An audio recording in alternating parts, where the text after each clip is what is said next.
Good morning, everyone, and welcome to today's webinar hosted by Westgen Technologies and our friends at Natural Resources Canada. My name is Donovan Volk. I am your host and moderator for today, and I'm very happy to be joined by two esteemed colleagues in the industry, Mr. Connor O'Shea, who is the president and CEO and one of the co-founders of Westgen Technologies, and Mr. Michael Layer, who is the senior technical advisor at Natural Resources Canada. Our agenda for today will encompass about an hour's worth of material. We'll be highlighting some of the key components of what's changing in the industry, and then moving on into what the Natural Resources Canada program, the ERF, can do for you as a producer and an EPC. We will then be going through a specific case study presented by Westgen and how our specific technology, the EPOD, can benefit producers and EPCs in moving to a zero emission reduction program for methane. With that, I'm going to pass it over to Connor O'Shea to kick things off and start talking about why methane in Canada. Thanks, Donovan. Can everybody hear me okay? We're good to go. Perfect. So as Donovan mentioned, I thought I would start by talking about why methane, because we do hear a lot about methane. And when I first started hearing about methane, I kind of wondered, why is this a hot topic, and why should we be caring about this as Canadians in the oil and gas industry?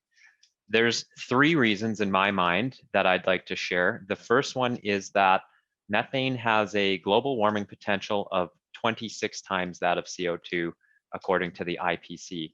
Now that's over 100 years, but methane's atmospheric lifetime is actually only 12.5 years. So when you look at a shorter period, like 20 years, for example, the warming potential of methane is 84 times that of CO2. And the point of this is that methane is a fast-acting gas that has immediate warming impacts on our planet. And therefore, when we reduce it and take action today, we have immediate impact today. The second reason that methane is important is because there's a lot of it. According to the IEA methane tracker, the oil and gas industry emits around 2 billion tons of CO2 equivalent in the form of methane emissions per year. That's the equivalent of 434 million cars. And this is the largest single component of oil and gas sector emissions. The third reason is that much of this is easy to fix. Take pneumatic devices, for example, which are the largest wedge of methane emissions, and they make up 26%. Fixing this problem doesn't require a breakthrough in science. We intentionally supply gas to pneumatic devices, which then vents to the atmosphere. We have the technology today to fix this problem, and there are better ways to do things than the ways that things have always been done. Now that brings me to the opportunity for Canada. I think that there are four main reasons that reducing methane emissions is an opportunity for Canada and should be a priority for the people in this room. The first one is that improving our ESG performance has become a minimum bar to attract investment into our companies and into our province. Methane is the low-hanging fruit when it comes to opportunities to improve environmental performance in our operations. There are projects that can be completed today, and given the policy environment and some of the programs like the ones we're going to be talking about today, we'll show you that these programs can be done profitably, yet creating huge gains in emissions reductions and emissions intensity of operations. The second opportunity for Canada, I'm going to call it differentiated gas. This is something that many of you may not have heard about before. But when we think about a commodity, sometimes we think it's all the same and it commands the same price, commodity pricing. But if you take a look at the example of coffee, coffee at one time was a commodity, and at a certain period in the history of that industry, people started making decisions to think about ESG in their supply chain. And what they were able to do was develop certifications that effectively differentiated one set of coffee from another, things that we're all familiar with today, like fair trade certifications. And the companies that do have fair trade certifications now command a premium price for their coffee. The market opportunities for natural gas are no different than that. And in fact, this is not a pipe dream, it's actually happening today. So the Canadian example, which just happened recently, 7 Generations Energy got certified through an organization called EO100. They were the first to do so in Canada, and they did the first differentiated gas in Canada with a Quebec energy distribution company called NRCan. And deals like this are happening in the US as well. One of our own US customers, Southwestern Energy, just did a differentiated gas deal with Virginia Natural Gas. And so these are cases where the end user consumers of natural gas are ready to pay higher prices for gas if they can have some degree of confidence that that gas is cleaner, in that the emissions intensity as it was produced, it meets certain thresholds. These certifications, and there's a few of them that are growing in popularity, they focus heavily on methane performance. So in my mind, methane performance can lead us towards developing this differentiated gas market. The next point I'll make here is competitive advantage, and especially with regard to LNG. So there's a headline from last October related to a US LNG facility where France asked ENGIE to delay US LNG deal over environmental concerns. They canceled a multi-billion-dollar supply contract because of environmental concerns. And those concerns were primarily around the methane intensity of the upstream operation for that LNG facility. Our industry in Canada is really betting on natural gas being a critical component of the energy transition process. And poor performance on the methane side could derail this opportunity for Canada. Lastly, I think that this is Canada's opportunity because Canada is currently in the lead. No other oil and gas producing jurisdiction in the world has the level of regulations, the level of data transparency, the understanding of the problem, and the technology for the solutions. We're in the lead on all fronts on methane globally. If we do this well, Canada's methane performance will become a case study for the world in what good looks like. And that's why we're excited about programs like the ERF. These projects that they support can give us an advantage in global markets to attract investment back into Canada and generate premiums on the sale of our resources, because we can differentiate ourselves as clean energy leaders. So now I'll jump into and talk a little bit about the programs that are in place today. There's a lot of information on this slide, but don't worry, we'll send these out as a resource after the webinar today. There's a few key programs that we'll dive into. The first one is carbon credits in Alberta. I always say many producers put these in the same category as Santa Claus, as in they've heard of them, but they don't believe that they're real. But we'll show you that carbon credits are real, and in fact, they're quite lucrative. We'll have a look at that on the next slide. Another program that's quite relevant in Alberta is MTIP, the Methane Technology Implementation Program. This program covers 50% of the cost of specific methane reduction technologies. The downside with this program is that you are unable to stack it with carbon credits. And then the main program we're here to talk about today is the Emission Reduction Fund. This program covers up to 75% of emission reduction project costs. And we'll get into the details of that in a few slides, and in addition to with Michael's talk today. So more about carbon credits. Again, lots of words intended to be a resource that we can send you afterwards.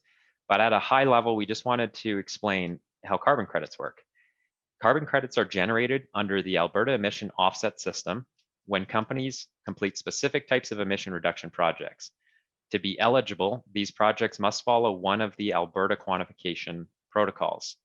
In oil and gas, instrument air pneumatics projects are eligible to generate carbon credits under the quantification protocol for pneumatic devices. To generate these credits, Alberta oil and gas producers must complete the projects following the specific guidelines in the protocol. Producers typically hire carbon credit developers to complete the documentation that is required. And once the documentation is submitted and verified, the project is logged in the Alberta carbon registries, and there you have it. You've got carbon credits. Now, how can you turn carbon credits into revenue? Carbon credits can be used by oil and gas producers to offset their compliance costs under Alberta's Industrial Carbon Tax Program, which is called TIER. Alternatively, producers can choose to sell the carbon credits to others who are looking to purchase carbon credits to offset their own compliance costs. These types of deals tend to be done bilateral over the counter, often through brokers or aggregators. You might be wondering how much are carbon credits really worth? Carbon credits have a price ceiling that is equal to the TIER carbon price. So currently $40 a ton in Alberta, going to $50 a ton next year. The market price, the price that you actually get in the market tends to be about 88 to 90% of that overall carbon price. And the value of the producer that the producer ends up in their pocket is often discounted another 10 to 30% to account for paying the development firm to do all the work to generate and sell the credits. So that's kind of shown in the graph on the right there. The last piece I'll touch on here is with regard to carbon credit financing. So in cases where producers do not have capital available today to execute emissions reductions projects, there are carbon credit financing companies that can be used to provide the upfront capital for those types of projects. And in return, those companies would keep a portion of the carbon credits returned, earned by the project in order to get their return on their capital. So it's a way of financing projects so you can do them today, even if you don't have any money in the budget to do it. Now, a little bit more on the Emission Reduction Fund. So the program features, there is $100,000 up to $20 million per producer available in this program. And Amin, I don't know if you're going to jump in here. Yeah, I was just thanks for the cue there, Connor. So you've heard it here first, and you'll get more details by the end of the day today that we are extending the ceiling there from $20 million to $40 million, and more details should be coming out in an email blast by end of day. Awesome. So very exciting news. I mean, that it sounds like the new upper limit for this program is $40 million per producer. Now, the funding will cover 75% of project costs, or when stacked with other programs, as we'll show you, you can go up to 90%. This is a repayable contribution that you pay back with interest, without interest, interest-free, over 5 years. You can see the repayment schedule shown on the right. And you do have the option for up to 50% of your contribution to be non-repayable if you choose a elimination instead of a reduction project. And the amount that's non-repayable, it depends on the abatement cost of your project, and you can see that in the table as well. The thing that we really like about the ERF is the possibility to stack with carbon credits. In order to stack it with carbon credits, you do need to opt in to the fully repayable option, and we'll talk more about that on subsequent slides. The last important piece to note about the ERF is March 19th is the deadline to get your application in. That's approaching quickly, so this is the type of thing where it's it's to be hopefully started pretty soon after this webinar. Now, to finish my piece before handing over to Michael, there are many programs. They can be complex to navigate, but by stacking the right programs together, you can create really great opportunities for profitable reductions. These are good tricks for everyone to know. For producers, they can find ways to make money while also reducing emissions. For EPCs, you can act as a trusted advisor to producers to bring these projects forward and then create work that wouldn't otherwise exist. I'll be going through a few of these ideas at the end of the webinar, but today we'll be focusing on the ERF. So with that, I'll hand it over to Michael Layer, Senior Advisor to the Emission Reduction Fund with Natural Resources Canada, to talk about the ERF. Thanks very much for that, Connor. I just want to verify that everybody can hear me okay. Yep, I can hear you. Perfect, thank you. So the graphic that you see on the screen currently is directly drawn from the applicant's guide for the ERF program. And this graphic depicts the pathways for both lowering projects as well as elimination projects that Connor alluded to a few moments ago. And as Connor said, if the objective is to lower emissions below the current level, the applicant is eligible to receive a fully repayable loan. And if the proposed project is to eliminate venting from various sources in your operations, then you have the option to opt for partially repayable contribution or a partially repayable loan. And as Connor mentioned, and as he will unpack a little further going forward, there are perhaps some economic opportunities that are favorable to an applicant to choose not to receive partially repayable loan opportunities via the ERF, simply because they could monetize some pretty good economic opportunities via the offset and credit markets that Connor pointed to.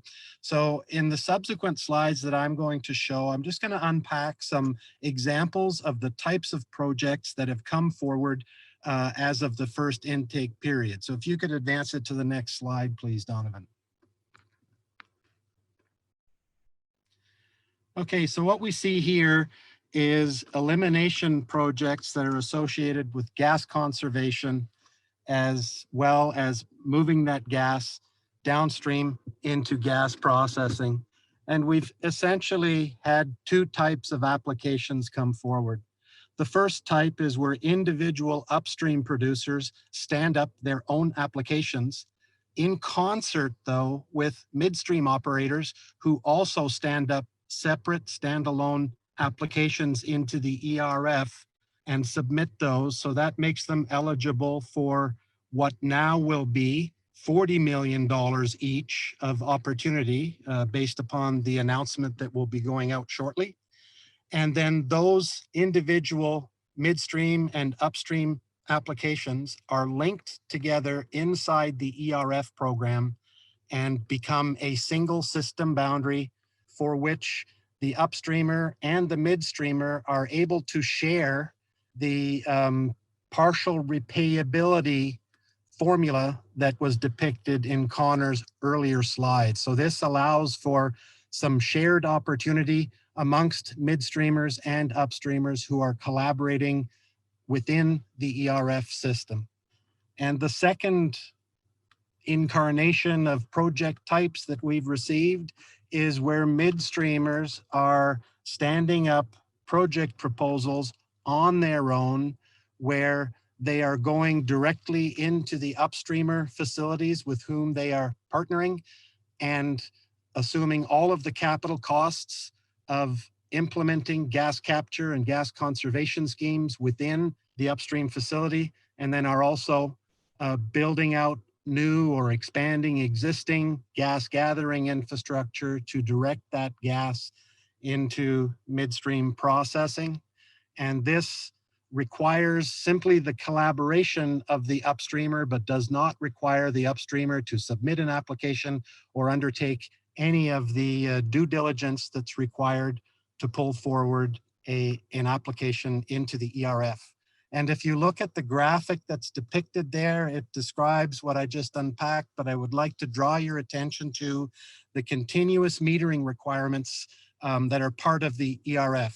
So an elimination project is defined as one that either conserves 100% of vented gas from one or more sources and directs it through a custody transfer level of accuracy meter into on-site fuel use, or out from the facility through a similar meter into downstream gas processing infrastructure. And the continuous metering is a prerequisite requirement of the ERF program, and there do not appear to have been any challenges or any concerns raised by applicants to date in regard to installing that metering and being able to differentiate the volumes of ERF conserved gas. And I think the differentiation is actually quite attractive. Donovan Connor alluded to that earlier today, and this level of metering will actually provide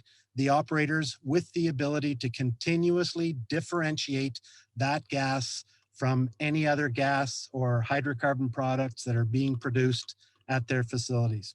And let's move on to the next slide, please. So here's another example with a similar outcome that I described earlier. But in this particular example, we have upstream operators who are choosing to vertically integrate and build out their own gas gathering infrastructure, as well as develop greenfield gas processing infrastructure as well. And the scope of these projects has been that not only are the upstreamers building out capacity to handle all of the current and future volumes of the gas that'll be associated with their oil production, but they're also building additional capacity to take on gas from nearby facilities and other operators. So they're really investing heavily in the future of the sector, the future of the sector's ability to grow decarbonized oil and gas production. And this again lends itself to that differentiated product with transparency, third-party verifiability, and that's a tremendous investment in the future. And again, you'll see here the requirement for continuous metering as part of the scope of such a project. Next slide, please. So this is an example of very few projects that have been submitted to the ERF to date. And it depicts a lowering project where high or low pressure vent gas is redirected from venting to atmosphere through a meter into destruction, either via an incinerator or via a flare. And given that this is simply a lowering project, the applicant would only be eligible for the interest-free loan and the various very attractive payback periods and options that Connor pointed to earlier. Next slide, please. And this is my final slide, and it largely encompasses the opportunity space associated with pneumatic devices that Connor brought us together around today. And this subject matter actually provides lowering as well as eliminating opportunities. And the obvious lowering opportunity that many in Alberta in particular, but also in British Columbia and Saskatchewan and Manitoba have availed themselves of, is to switch from high bleed to low bleed pneumatics.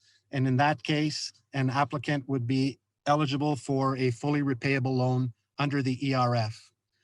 Another option is to switch or to connect hydraulically high or low bleed devices into on-site fuel systems.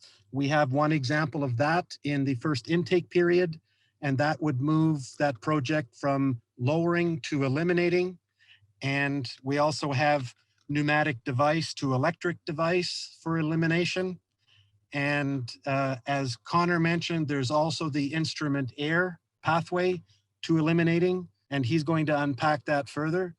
But I would finish off by saying, and Connor will unpack this in more detail going forward, that in virtually all of the cases that I described as eliminating via the pneumatic device pathway, the applicants from Alberta have chosen not to avail themselves of the partially repayable opportunity under the ERF simply because it's more economically viable and sound to go forward based upon the opportunities that are available in Alberta, given the programs that that Connor is going to further unpack as he takes over this presentation. So with that, I will stand down. Thank you all, and I look forward to hearing more from Connor in the next slides. Thanks, Michael. So I'll jump back in, and we're going to do a bit of a deep dive now on profitable zero bleed retrofits. Now, why go to zero bleed in the first place? You don't have to. There's no regulatory requirement to do so, but there are many reasons to go to zero bleed pneumatic systems. And I will actually pull some numbers from a case study that we recently published with Shell to demonstrate some of the value proposition of doing so. If you're interested, by the way, you can request a copy of this case study. We'll show you at the end of the presentation. Donovan can talk about how to do that. This case study with Shell is based on a greenfield application in which we did a side-by-side comparison with another instrument air system. Now, getting into the benefits that we experienced, the first one is the obvious one, which is we eliminated the methane in the pneumatics.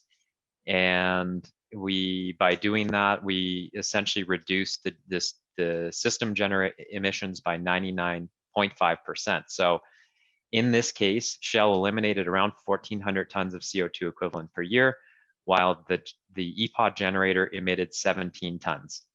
So a net gain of 1,383. Overall, this amounted to a 35% emission of reductions from this well site. Now, the second benefit I'll talk about is reducing fuel gas expense. So through this project, Shell was able to reduce fuel gas consumption by over $9,000 per year on this site. The third is the generation of carbon credits in Alberta, or if you're in BC, the reduction in carbon tax. And in this example,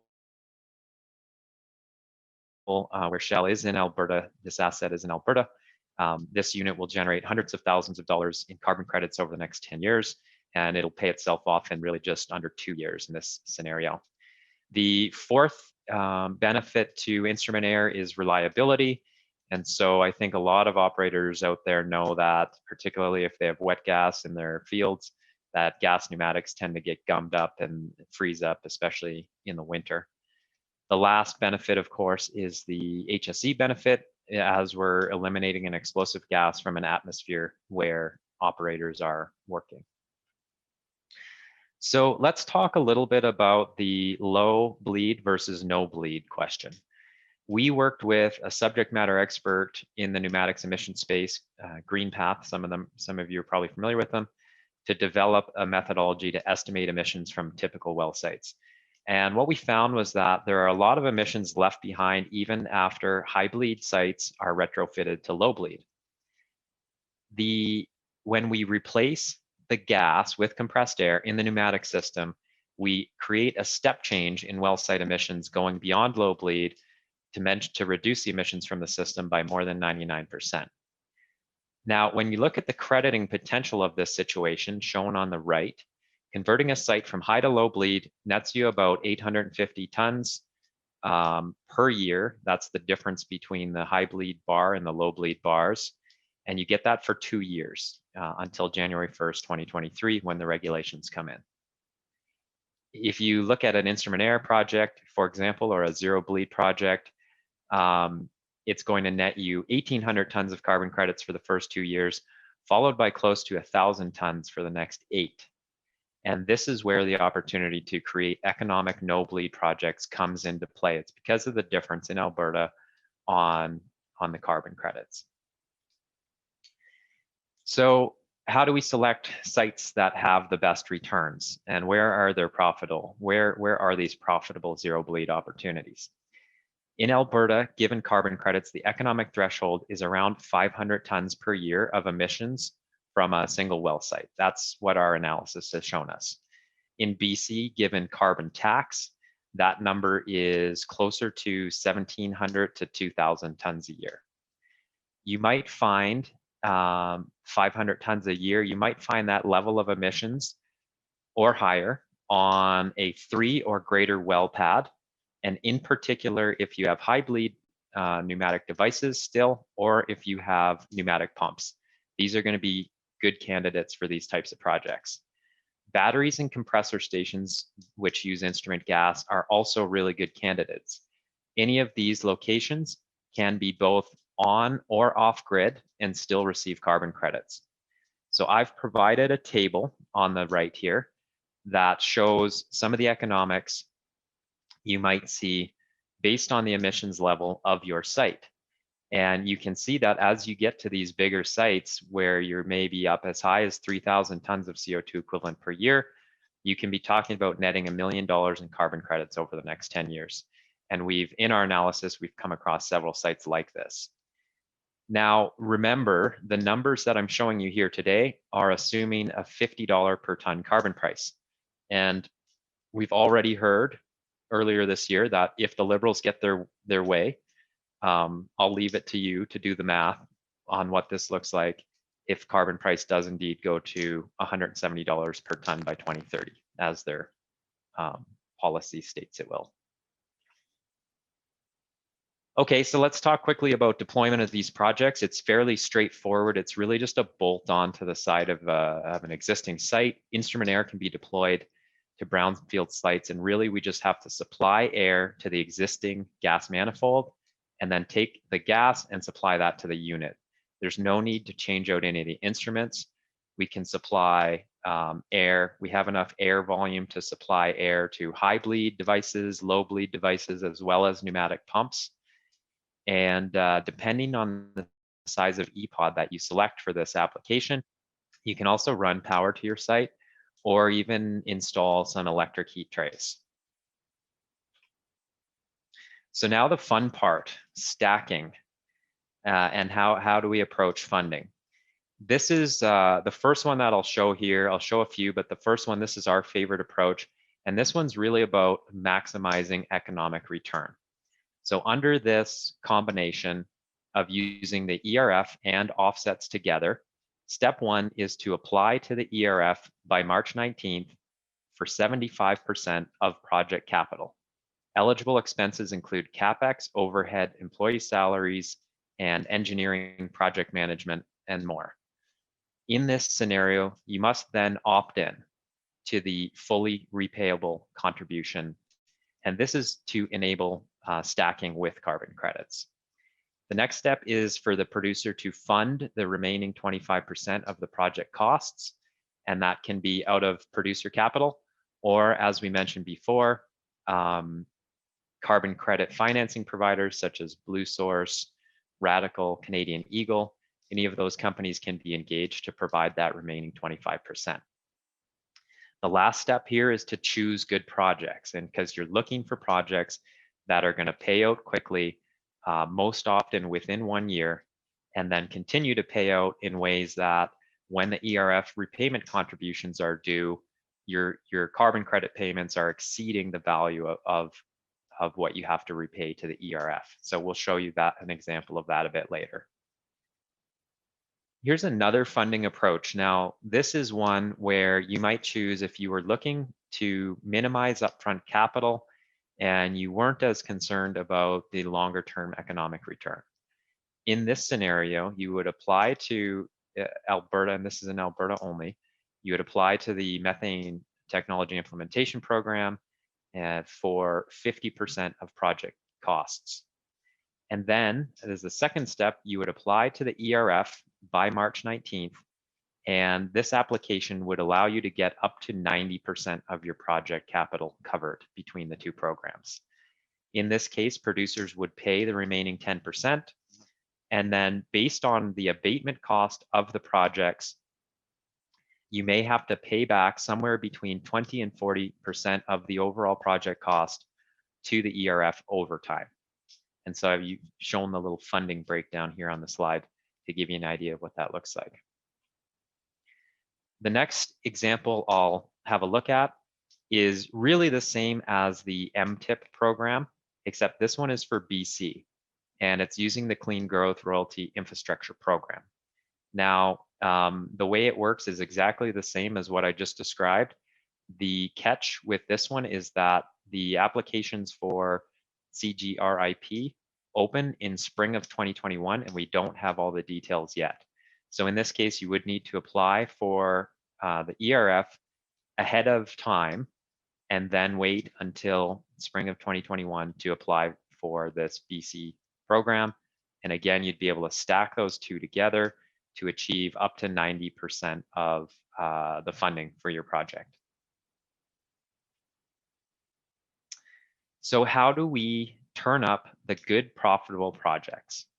It starts with a deep dive into the producer's pneumatic inventory data. So what we've been doing, typically producers send us their pneumatics data. Often it's in a spreadsheet. Typically they've collected it for for some regulatory compliance reasons, such as the MRCP in Alberta. And we take that data and we run it into our model to do an estimate on emissions.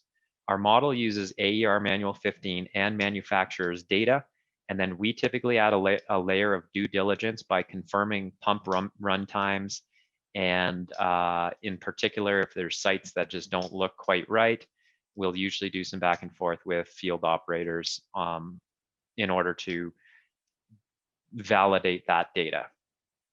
The next step is that we take the emissions estimates that spit out of this model and we plug it into an economic model. In the economic model, we look at how the funding programs apply, carbon offsets, carbon tax. We look at fuel gas savings, maintenance expenses, carbon credit development costs, and even decline rates in carbon credits. So we put together a comprehensive model which spits out the economics. Now, the nice thing about this is it spits out the baseline and project emission cases. And the really good news is that this output has been approved. The output from our model has been approved by the ERF to be used as your baseline assessment. And this will really streamline your application process for the ERF. Now, we'll dive into a few examples, but first, a couple words of encouragement. If you are a producer, please send us your data. We would love to check it out for you at no cost, and we can uncover if you have some of these opportunities in your fields. If you are an EPC, ask your customers if you can share their data, and we'd be happy to run that analysis for you, and then you can take that back to your customer. There will be no cost to you, and you may be able to generate and drum up some engineering projects that wouldn't have otherwise existed had nobody ever looked at this opportunity. So let's look closer at a case study. This is an example from a model from one of our producers we're working with. In this case, they sent us 16 sites. And when we ran the numbers, we found that there were strong economic returns for doing a zero bleed retrofit on 14 of the 16 sites. In this case, when we look at them all, if the producer chooses to move forward with those 14, they can make 1.7 million net present value while eliminating 16,000 tons of CO2 equivalent from their operation. That's the equivalent of 3,500 cars. If we look at the cumulative cash flow of what that looks like, you can see cumulative cash flow in the green shaded area. You see the small dip at the beginning of the project. That's the $472,000 upfront that either the producer is paying or financing through carbon credits. But then you can see that quickly that cash returns into the positive territory, and in this case, in less than 1 year. After that, you can see the cash increasing each year based on carbon credits coming in against and fuel savings coming in against maintenance costs and ERF repayment money going back out. You can see a small dip in year 5, and that's when the biggest ERF repayment is due. And then with that loan or contribution repaid, you can see now that the cash in green continues going up until it reaches a cumulative cash flow of $3.4 million over the next 10 years. As I mentioned, this analysis includes all of the relevant costs that you will incur for these types of projects, including the upfront capital cost, commissioning, engineering, but also the maintenance and carbon credit development cost over time. So all of that's baked in. Now, I haven't shown a BC case study, but the outcome is very similar in BC. The economics are more challenging with carbon tax offsets rather than carbon credits because they're not quite as lucrative. But the sites in BC also tend to be much bigger. So we have seen positive economic cases for zero bleed retrofits on many of the bigger kind of Montney super pads and or batteries and compressor stations and things like that, which may still be using instrument gas. So I'd say if you're a BC producer, if you've got bigger sites and these types of things that are still emitting instrument gas, this is also an opportunity for you. So now with that behind us, I'll have the exciting moment that I'm sure you've all been waiting for. some news on the EPOD family. Our EPOD family has been renamed to better reflect the range of solutions available from Westgen and to allow clients to easily select the exact configuration that fits their different well sites. Our EPODs can be implemented on sites that are on-grid or off-grid, and ones that need power and air, or just power.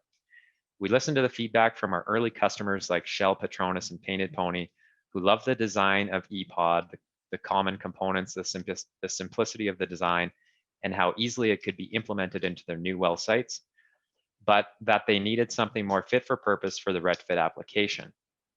And so this is where our team, about a year ago, realized we had an opportunity to develop a new product which would really be fit for purpose and suited for the retrofit opportunity.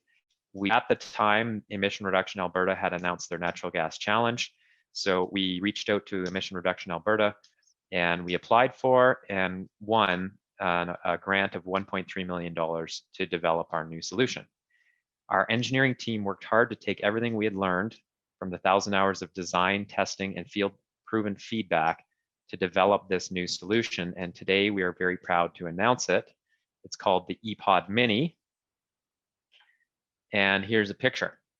So this is our latest solution for well site retrofits. We've got the first unit now running in the outside in the cold weather being tested. And we aim to have these commercialized by Q2 this year. The EPOD-Mini is a self-enclosed unit different from our standard EPOD and EPOD XL containers that allow for walk-in entry. The EPOD-Mini comes in 3 variations: air and power, air only, and power only, all using the same components of larger EPODs, which minimize maintenance requirements and reduce costs.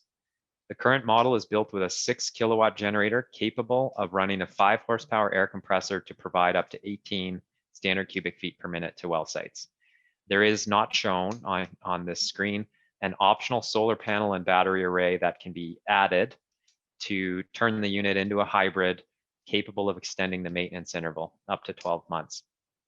Now, for those producers who already have on-grid power at their site, we have an air-only model that further reduces the capital cost while still providing the clean compressed air that you need to make the switch from high bleed or low bleed down to no bleed pneumatics. Our power only model would be suitable for remote sites without power, for companies who want to provide power a variety of other devices such as electric actuated devices. So don't be fooled by its small size and lower price. The EPOD-Mini can still provide the power and or air that your site needs. And it still features the same high quality, high accuracy metering skid integrated from our EPOD design, which ensures that you are qualified for your carbon credits when you transition to instrument air. So whatever your needs, Westgen has an EPOD to fit. You can contact us to learn more and we can help you make the transition beyond compliance. Now, as we talked about, the Canadian energy industry has an incredible opportunity to lead the world in environmental performance, and there's opportunities to make those improvements economically. There's almost $1 billion in funding from various levels of government to help make this transition. The ERF program from NRCan, combined with Westgen's EPOD solutions, will enable producers to eliminate methane emissions from their well site pneumatics while earning a positive economic return. But like so many programs, time is of the essence. Applications for this program are due on March 19th. It doesn't have to be a daunting process to do this application. Westgen is here to help. We've helped producers and EPCs complete these application processes already, and we can do a lot of the heavy lifting. Our engineers have developed the tools and templates to make the application process easier and increase your chances of being approved, and you've seen some of those today. So I'd encourage everybody here, where it makes sense, to send us a list of your site devices, and we can provide a summary of your emission reductions and associated economic. We've done these dozens of times, and we're ready to help you do this application today. So with that, I'll thank everybody for their time today, and I'll now hand it back over to Donovan, who's going to lead us into a Q&A, and I think we have 15 minutes left, so that's great. Hopefully we'll have some good questions here. We do, thank you. And Connor, outstanding job. Michael, thank you for your insight on the ERF program. We have some questions from the audience, and I think I'm going to break it into a couple of different things, starting with the ERF question. And Michael, this one is for you.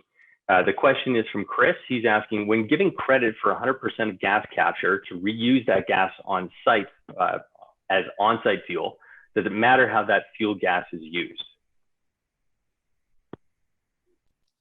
Great question, Chris. The ERF program is agnostic as to how you utilize that gas. We have gas to wire projects that have come in, or gas to power, but we also have fuel gas being utilized to operate recip engines or processes.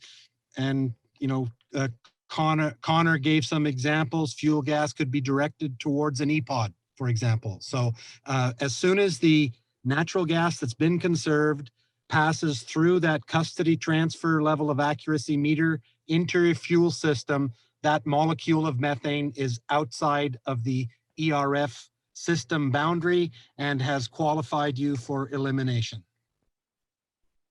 Excellent. Thanks, Michael. The next couple of questions are probably for Connor, and they're a little bit more related to the Westgen EPOD specifically. But the first one is regarding the case study. And I know in slide 17, you had some different internal rates of return for different size projects. This one specifically asked the question about the Shell case study. What was the IRR and NPV considered in that case study? If you can share that. That's a good question. I actually don't have that data. So Shell did not share that with us in their analysis. They did share their reduction in OPEX, which was around 86% compared to their other generator, and their reduction in CapEx, which was around 26% compared to their other generator, as well as the emissions numbers that we shared. Unfortunately, we don't have the overall project economics for Shell. They might want to keep that a little close to their chest. I understand. The next question is regarding EPODs in general, and this is from Jim. He asks, what is the estimated annual maintenance costs associated with the EPOD units? And is the maintenance cost expected to increase over time? And what's the lifetime expected for the unit? Okay, thanks. That's a great question, Jim. So the maintenance costs are really going to depend on the load that you use. The way we try to size these EPODs is we size them for about a 1/3 load. And what I mean by that is we size it when we consider the solar power input and the generator input. We size it so that the generator runs about 1/3 of the time.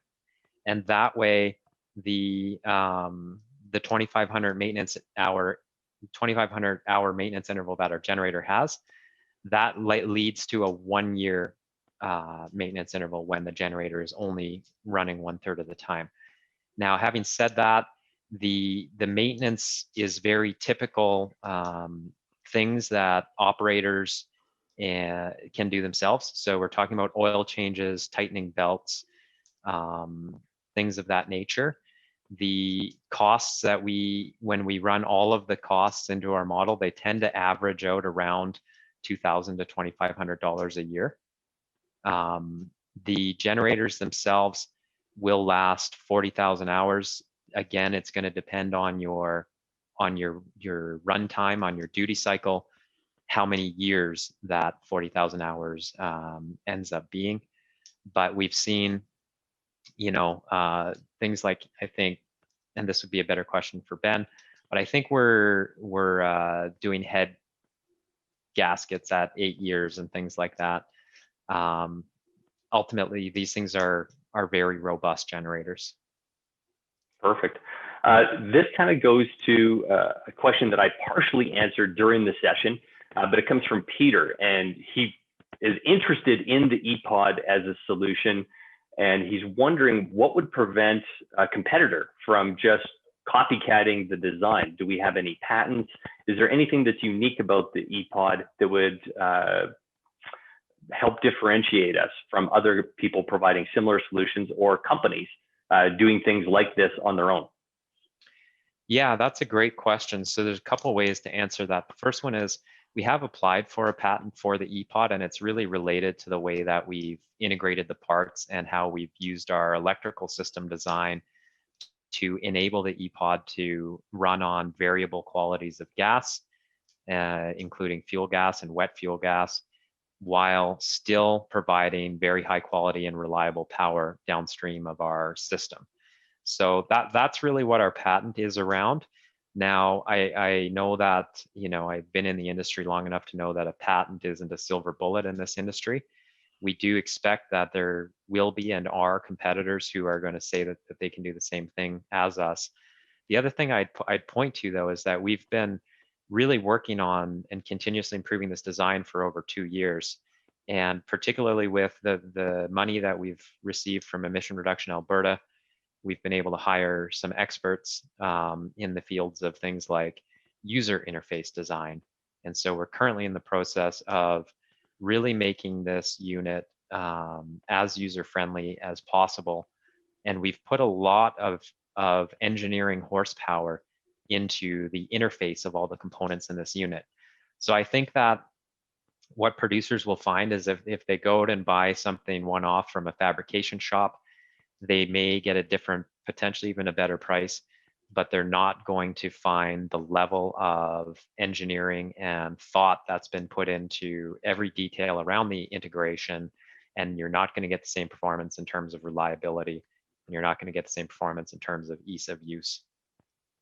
It's a really good point to talk about how things are engineered together. And just for the audience this morning, we had an internal discussion at Westgen about one of our clients who did some of their own internal modifications to an EPOD and were wildly unsuccessful and required a little bit of our engineering assistance to get them back on track. So just like a computer or a car, just because you can take it apart and start replacing things, it doesn't mean that you should be the one doing that. My next question here is from Brandon, and this one's a little bit more technical. It says, in regards to the custody transfer quality, continuous measurement, is there a specific device that has been approved for these low flow and hard to measure volumes? We might have to take that one back to an engineer on our end. I think Michael can talk to that, and then I can talk about our solution. Perfect. Michael, why don't you start? Thanks very much for that, Donovan and Con. Yeah, you bet.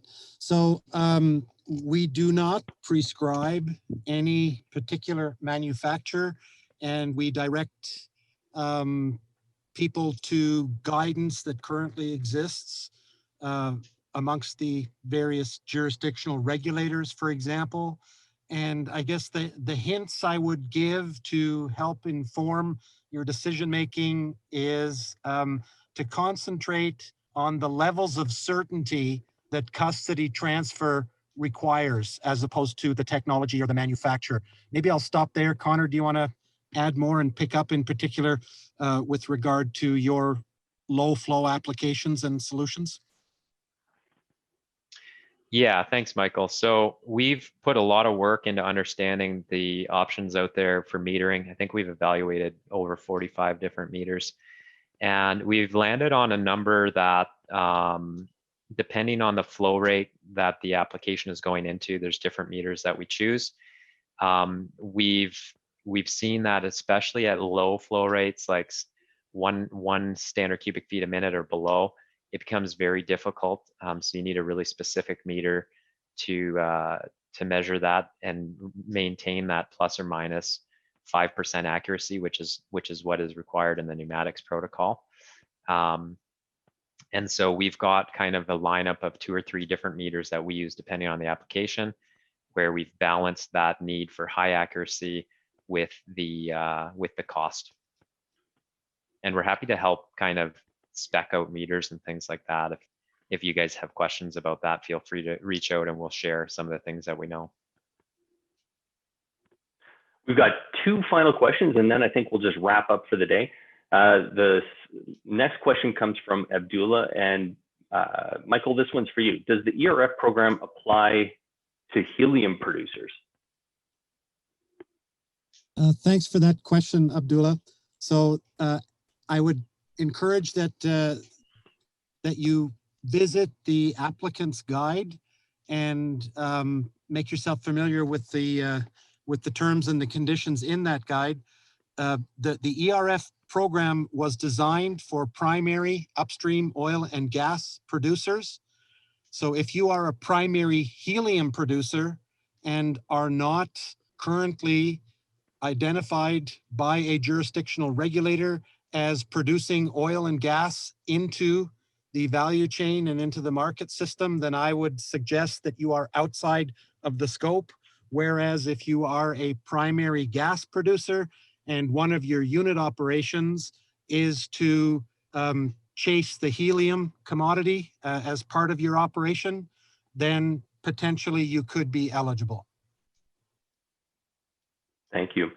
And our last question, this one, I guess, could be for you, Michael, and then Connor, you can wrap it up. What's involved in the preparation of an ERF application? We've talked a lot about the urgency around it and the time,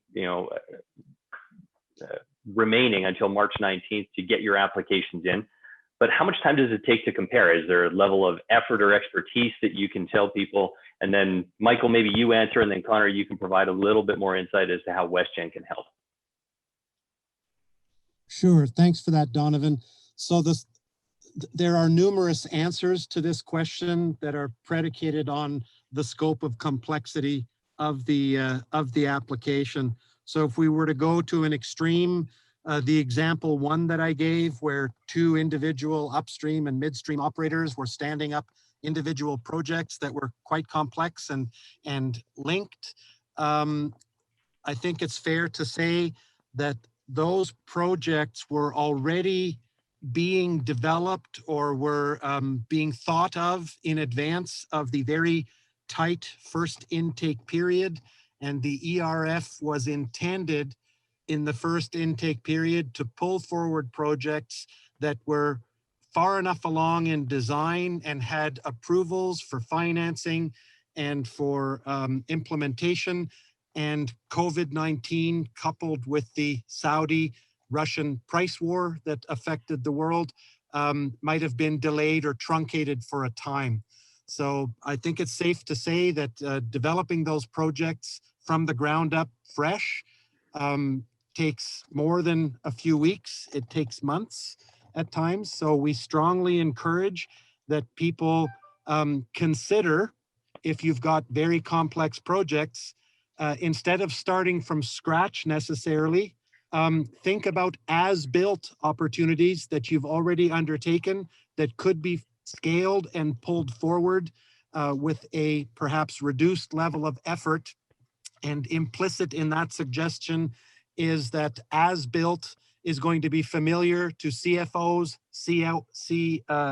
COOs, and it's familiar to shareholders and whatnot. So you might be able to streamline the development of an application.